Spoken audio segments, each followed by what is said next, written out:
Development ఖచ్చితంగా ఈ 4 ఏళ్లలో కూడా డెవలప్మెంట్ చేస్తా అని చెప్పి కూడా మీకు తెలియజేస్తాను. నీళ్లు కూడా మిషన్ భగీరథ నీళ్లు చాలా ప్రాబ్లం ఉన్నాయి, మోటార్లు పాతే ఉన్నాయి, నీళ్లు సరిగా వస్తలేవు. 10 రోజుల వరకు కూడా మున్సిపాలిటీలో నీళ్లు వస్తాయి. ముందు చైర్మన్ గారితో కూడా మాట్లాడతాను, కమిషనర్ గారితో కూడా మాట్లాడాను. ఆ పైప్ లైన్ దాని తర్వాత కొత్త మనం ఏదైతే 45 కోట్లతో మనం తీసుకొచ్చినామో మొన్న ఆ ట్యాంకులన్నీ కంప్లీట్ అయితే నీళ్ళ ప్రాబ్లం కూడా ఉండదని చెప్పి కూడా మీకు తెలియజేస్తున్నాను. ఇంకా ఆ రోడ్డు కూడా సిగ్నల్ గడ్డ రోడ్డు కూడా వాళ్ళ వెనకాల పడి అది కూడా కంప్లీట్ చేయిస్తాను. ఇంకోటి కొత్తగా ఏదో మాట్లాడుతున్నారు, అండర్ బ్రిడ్జ్ ఓపెన్ చేయకుంటే పోతున్నారు చెప్పి. మళ్ళా శంషాబాద్ కాల ఫ్లైఓవర్ ఉన్నాడు, ఎవరు ఓపెన్ చేయలే, ఆ ఫ్లైఓవర్ ఎక్కి అందరూ పోతున్నారు. పెద్దది ఏమన్నా ఇష్యూ అని నాకు అర్థమవుతుంది. ఏదో చిన్న పట్టుకొని నా మీద వేయాలని చూస్తారు. రోడ్డు వాడుకొని అది మీకోసమే, మళ్ళీ అది సెంట్రల్ గవర్నమెంట్ పరిధిలో ఉన్నది. మళ్ళీ రైల్వేలు ఏం చేస్తున్నా నాకు అర్థమైతలేదు. డీకేఆర్ నెంబర్ రావాలి, నేను రావాలి, అప్పుడు ఓపెన్ అవుతుంది. అట్నమ్మ అక్కడ లోక్సభలో ఉన్నది అక్కడ, కాబట్టి ఆమె రాలేకపోయిందేమో. ఆమె రాగానే ఇద్దరం కలిసి ఆ అండర్ గ్రౌండ్ ఆ బ్రిడ్జ్ కూడా ఓపెన్ చేస్తామని చెప్పి కూడా తెలియదు. ఊరికే చిన్న దానికి గ్రూప్లో పెట్టి కాదు, ఏమన్నా 10 మందికి అవసరం ఉండేది మాట్లాడండి. 10 మంది పిల్లలకి మనం ఎట్లా చదివించుకోవాలనేది మాట్లాడండి, ఎట్లా అభివృద్ధి చేయాలనేది మాట్లాడండి. కానీ కావాలని బట్టన్ దాల్చి ఏదో ఒకరి మీద వేసినట్టు మాత్రం మాట్లాడితే ఊరుకునే ఎమ్మెల్యేని కాదు.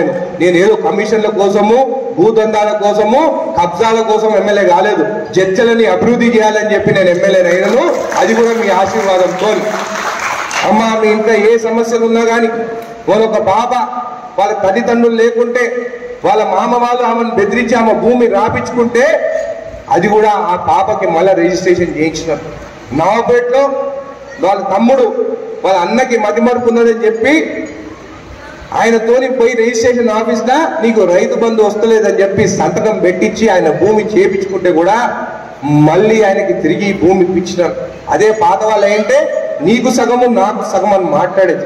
అట్లాంటి ఈరోజు జడ్చలలా గూండా రాజ్యం లేకుండా, ఇలాంటి ఏవి అక్రమాలు బెదిరింపులు లేకుండా ఈ సంవత్సరంలో మనము ఈ రోజు ఇంత ముందుకు వచ్చినాం. ఈ సంవత్సరంలో వాళ్ళని ఒవ్వని అంత చేయకుండా ఆపగలిగినామంటే కేవలం మీ ఆశీర్వాదంతోనే ఇవన్నీ నేను చేస్తున్నానని చెప్పి కూడా మీకు తెలియజేస్తున్నాను. మీరు బ్యాగ్ల గురించి మాకు ఒక నమ్మను, ఒక బ్యాగ్ స్టిచ్ చేసి ఇవ్వండి అమ్మా. ఖచ్చితంగా ఎవరికో పైసా 7 లక్షల రూపాయలు ఇస్తున్నాము. ఇప్పుడు 30 లక్షల రూపాయలు ఇవ్వడం జరిగిందని చెప్పి కూడా తెలియజేస్తుంది. దీనికి కేటరింగ్ కానీ, దాని తర్వాత గ్రూప్ గా కలిసి క్యాంటీన్ కానీ ఏదున్నా కానీ ఈ లోన్లు ఇస్తామని చెప్పి కూడా మీకు తెలియదు. ఇదే కాకుండా వడ్డీ లేని రుణాలు కాంగ్రెస్ ప్రభుత్వం వచ్చిన తర్వాత దాదాపు 11,53,102 రూపాయలు ఇవ్వడం జరిగిందని చెప్పి కూడా మీకు తెలియజేస్తున్నాము. స్కూల్ యూనిఫామ్ మొట్టమొదటిసారిగా మన ప్రభుత్వం వచ్చిన తర్వాత మహిళా గ్రూప్ల నుండే స్కూల్ యూనిఫామ్ చేయాలని చెప్పేసి గవర్నర్ ముఖ్యమంత్రి రేవంత్ రెడ్డి గారి ఆదేశం మేరకు స్కూల్ యూనిఫామ్ జూన్ నెలలోనే స్కూల్ స్టార్ట్ అయ్యేటప్పటికే ఒక్క జత మీరు బట్టలు కుట్టి 2 జతలు అంటే ఫస్ట్ 1 జత ఇచ్చినాం, దాని తర్వాత 2 జతలు ఇచ్చినాం. అంటే స్కూల్ ఓపెన్ అయినప్పుడు ఒక జత ఇమ్మీడియట్గా ఇచ్చిండు, సెకండ్ జత కొంచెం టైం పట్టింది.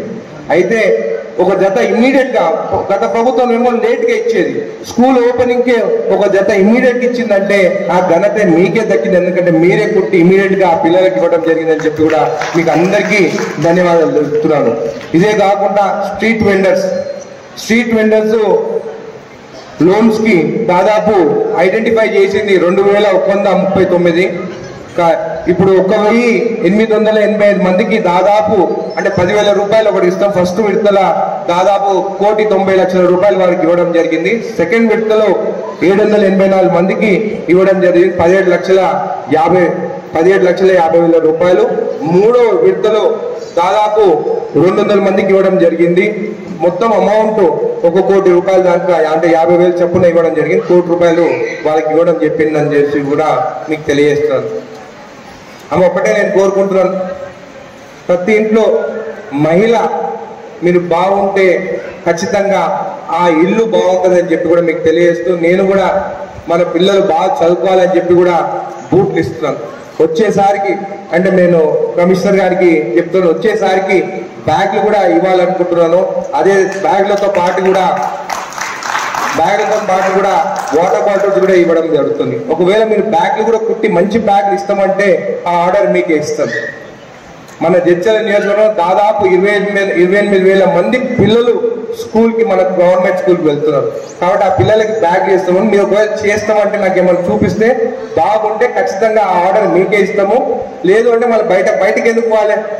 మీరు బాగా కుడతారంటే బాగా బ్యాగులు చేస్తారంటే వాళ్ళు గట్టిగా ఉంటే బ్యాగు మీరు బ్యాగుతో మాట్లాడి 28,000 బ్యాగులు కావాలి నాకు. 28,000 బ్యాగులు మీరు గుర్తిస్తే మన పిల్లలకు మనం ఉచితంగా ఇస్తామని చెప్పి కూడా మీకు తెలియజేస్తున్నాను. చేస్తారా? బాగా కుట్టాలి బ్యాగ్ అంటే ఆ బుక్స్ మోసుకోపోయేదని గట్టిగా ఉండాలి. మరి మొత్తం రాష్ట్రంలో తెలియాలి. జడ్చలలో మహిళా గ్రూప్ల నుంచి బ్యాగులు కుట్టి పేద పిల్లలకు మనం ఇచ్చినామని చెప్పేసి మంచి పేరు తీసుకురండి. ఖచ్చితంగా అన్ని కాన్స్టిట్యూన్సీలో కూడా అది అందరు ఎమ్మెల్యేలు కూడా చేస్తారని నేను భావిస్తున్నాను. అయితే ఒక సంవత్సరం అయిపోతుంది ప్రజాపాలన, మళ్ళీ ఏమి చేస్తున్నారు అని అంటే గత 10 ఏళ్లలో చేయండి మేము 1 సంవత్సరంలో చేస్తాం. జడ్చల నియోజకవర్గంలో గత 10 ఏళ్లలో వాళ్ళు రోడ్లు తీసుకొచ్చింది కేవలం 90 కోట్లే 10 ఏళ్లలో. నేను ఈ 1 సంవత్సరంలో R&B రోడ్లు తీసుకొచ్చింది 153 కోట్ల రోడ్లు నేను జడ్చలకు తీసుకొచ్చాను. మున్సిపాలిటీకి 23 కోట్ల రూపాయలు నిధులు తీసుకొచ్చాము. కమిషనర్ గారు ఇక్కడనే ఉన్నాం, తొందరగా టెండర్కి పోతున్నాము. నా రోడ్లు డ్రైనేజ్ కూడా బాగా చేసుకోవాలని చెప్పి కూడా తెలియజేస్తున్నాము. ఇదే కాకుండా రేపు దాదాపు 1 కోటి రూపాయల దాకా శంకుస్థాపన.